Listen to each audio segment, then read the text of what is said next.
Hi friends, అందరూ బాగున్నారా? మీకు ఈ ప్లేస్ ఎక్కడో ఐడియా వచ్చే ఉంటుంది. ఇదైతే కేరళలో ఉన్న గురువాయూర్ కృష్ణుడి టెంపుల్. అయితే ఇక్కడైతే మనకి రైట్ సైడ్ అయితే ఇక్కడైతే సత్రాలు అవి ఉంటాయి. సత్రాలు అయితే ఫ్రీయే. ఈ లెఫ్ట్ సైడ్ అయితే లాటరీలు అయితే ఉంటాయి. ఇదైతే మన ఆంధ్రప్రదేశ్ తెలంగాణలో అయితే ఎక్కువ ఉండవు. తమిళనాడులో కేరళలో అయితే ఎక్కువ ఉంటాయి. అయితే అక్కడైతే ఎక్కువ టికెట్స్ అయితే అమ్ముతారు. 10 rupees ticket, 30 rupees ticket, 50 rupees ticket అయితే ఉంటుంది. ఆ లాటరీలో కానీ మనకైతే లక్ ఉంటే 10 lakhs, 20 lakhs, 30 lakhs అలా అయితే మనం గెలుచుకోవచ్చు. ఇక్కడైతే సింధూరం, చీరలు, కృష్ణుడి బొమ్మలు, రాగి వస్తువులు అవి చాలా ఫేమస్ ఇక్కడైతే. ఈ లాటరీలు అయితే గవర్నమెంట్ అయితే నడుపుతుందంట. అయితే వీళ్ళకైతే 25 లక్షలు అయితే పలికాయి. మనమైతే గుడి ప్రాంగణంలోకి అయితే వచ్చాము. ఇదైతే బ్యాక్ సైడ్ వే. ఇక్కడైతే ఆడవాళ్ళు అయితే జీన్స్, టీషర్ట్తో అయితే వెళ్ళకూడదు. మగవాళ్ళు అయితే పంచలతో వెళ్ళాలి. ఆడవాళ్ళు అయితే వైట్ సారీతో వెళ్ళాలి. ఎవరైనా జీన్స్, టీషర్ట్లు, పంజాబీ డ్రెస్సులు అవి వేసుకుంటే అలా చెయ్యరు గుళ్ళోకి. జస్ట్ గుడి చూడడానికి అలా చేస్తారు, కానీ గర్భగుడిలోకి అయితే అలా చెయ్యరు.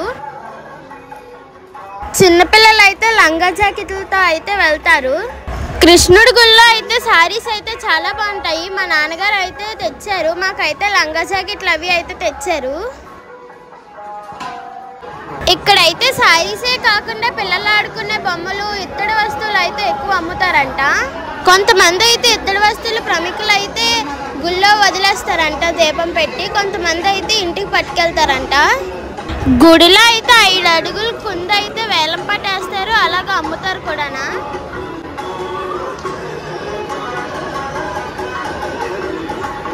మనమైతే గుడి బ్యాక్ సైడ్కి అయితే వచ్చాము. ఈ గుడి అయితే 5000 సంవత్సరాల క్రితం కట్టిందంట.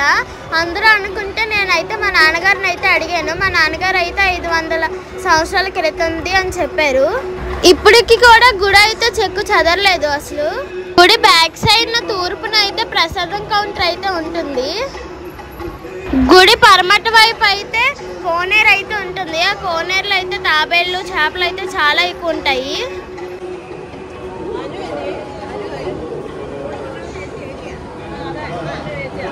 గురువాయూర్ కృష్ణుడి గుళ్ళో అయితే ప్రసాదం అయితే మిరియాల పాలు అయితే ఇస్తారంట.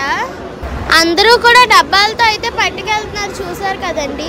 గుడిలో అయితే మిరియాల పాలతో పాటు పట్టిక అయితే ఇస్తారు. ఆ పట్టిక కూడా చాలా బాగుంటుంది.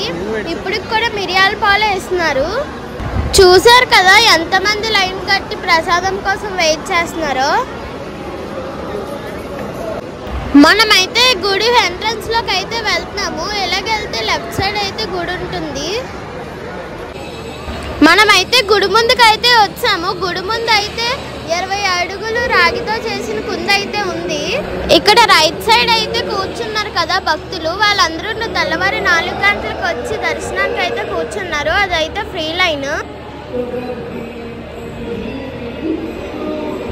ఈ పక్క 1000 రూపాయల టికెట్ సైడ్ లైన్ అయితే ఉంటుంది. మా నాన్నగారు అయితే అటువైపు వెళ్ళారని చెప్పారు.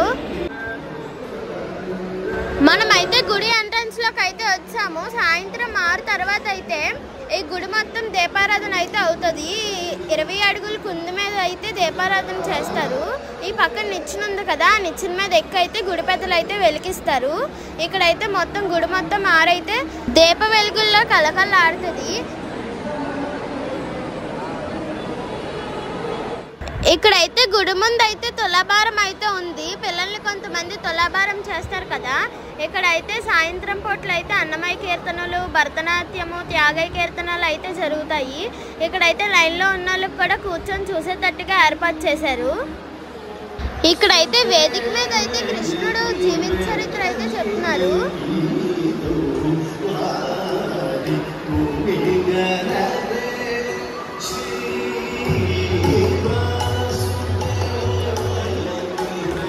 కొంతమంది గుడిలో అయితే పెళ్ళిళ్ళు చేసుకుంటారు కదా, అక్కడైతే వేదికలు అయితే ఉన్నాయి. గుడిలో అయితే సాక్షాత్ శ్రీకృష్ణుడు అయితే ఈ రూపంలో అయితే ఉంటారు. మనమైతే గుడి రైట్ సైడ్ అయితే వచ్చేసాము. ఈ గుడి దగ్గర అయితే పిల్లర్స్ వచ్చి వెండితో తయారు చేశారని చెప్పారు. ఇక్కడ ఉన్న ఈ షెడ్లో అయితే దగ్గర ఒక 500 మంది అయితే గుడి గర్భగుడిలో దర్శనం చేసుకోవడానికి కూర్చున్నారు. ఇక్కడ స్వామిలకి అయితే దర్శనానికి అయితే ప్రత్యేకంగా ఏర్పాటు చేశారు. ఎవరైనా టికెట్ తీసుకోవాలనుకుంటే లుంగి టవల్తో వెళ్ళి 1000 రూపాయల టికెట్ అయితే తీసుకోవచ్చు. ఇప్పుడైతే మనం గుడి రైట్ సైడ్ అయితే కోనేరు దగ్గరికి అయితే వెళ్తున్నాము. అయితే కోనేరులో అయితే చాలా చేపలు తాబేళ్ళు అయితే ఉంటాయి. అయితే ఇక్కడైతే ఉత్సవాలు జరిగేటప్పుడు అయితే కృష్ణుని అయితే కోనేరులో పడవలో అయితే ఊరేగిస్తారు.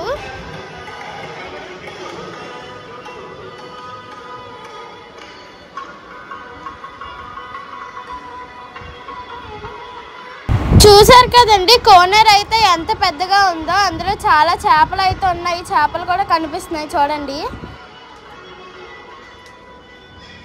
చూడండి మనమైతే కిందకైతే దిగాము. చేపలు చూడండి ఎంత బాగున్నాయో. మనం వెళ్తే చాలు ఆ చేపలు అయితే మన దగ్గరికి అయితే వస్తాయి. చాలా మంది భక్తులు అయితే మూరీలు అయ్యే వేస్తారు. అవే వాటి ఆహారం. చాలా మంది ఆ వాటర్ని అయితే పుణ్యజలాలుగా అనుకుంటూ తాగుతారు. ఈ వీడియో కానీ మీకు నచ్చితే ప్లీజ్ లైక్ అండ్ సబ్స్క్రైబ్.